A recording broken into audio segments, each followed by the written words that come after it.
You walk into a room full of people. Almost everyone is talking, laughing, sharing opinions, trying to be noticed. But one person says almost nothing. Your brain notices them immediately. Without realizing it, you begin making assumptions. Maybe they're shy. Maybe they're awkward. Maybe they don't have anything interesting to say. But what if your brain is completely wrong? Silence has always been misunderstood. In a world that rewards constant communication, quiet people are often seen as less confident, less capable, or less social. Yet psychology tells a very different story. Your brain is wired to notice people who speak often because, throughout human history, vocal individuals were easier to understand and predict. Someone who talks a lot gives away their intentions. They reveal their thoughts, emotions, and personality. But quiet people don't. And that uncertainty makes your brain uncomfortable. Psychologists call this the uncertainty effect. When information is missing, your mind automatically fills in the blanks. Instead of accepting that someone simply prefers silence, your brain creates a story to explain it. The problem is that story is often wrong. Research by psychologist Susan Cain, author of Quiet, has shown that introversion isn't fear of people. It's a preference for lower levels of stimulation.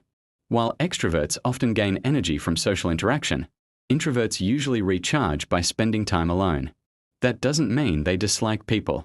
It means their brains process social environments differently. Think about the last time you were in a crowded room. Some people became more energetic as the night went on. Others slowly became quieter. Neither reaction is better. There's simply different ways of responding to stimulation. This difference has biological roots. Research from psychologist Hans Eysenck suggested that introverts naturally experience higher levels of cortical arousal. In simple terms, their brains are already highly active, so loud environments can become mentally exhausting much faster. That is why silence isn't always a sign of discomfort. Sometimes it's simply balance. There's another reason quiet people are often misunderstood. Your brain tends to confuse confidence with visibility. The person who speaks first often appears more knowledgeable, even when they aren't. This is known as the confidence heuristic. Your mind uses confidence as a shortcut for competence. But speaking more doesn't always mean knowing more. In fact, studies have found that people who pause before answering are often perceived as more thoughtful once others get to know them. They spend more time processing information before responding. Instead of reacting, they reflect. Instead of filling every silence, they choose their words carefully. That habit can make their opinions far more memorable. Quiet people also tend to observe what others miss. While conversations are happening, they are often paying attention to body language, tone of voice, facial expressions, and subtle shifts in emotion. Psychologist Daniel Kahneman described two systems of thinking.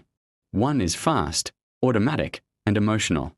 The other is slower, deliberate, and analytical.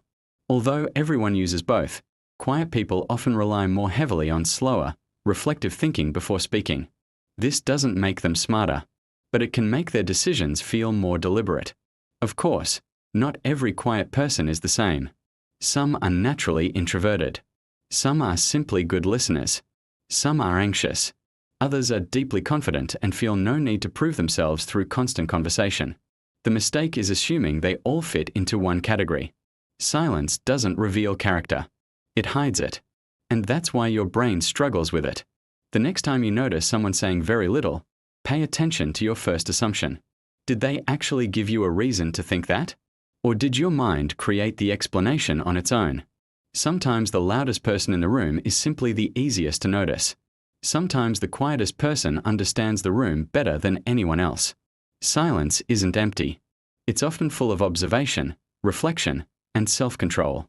So the next time you walk into a room and notice the person who says almost nothing, remember this. The most misunderstood voice is often the one that doesn't need to be heard the loudest.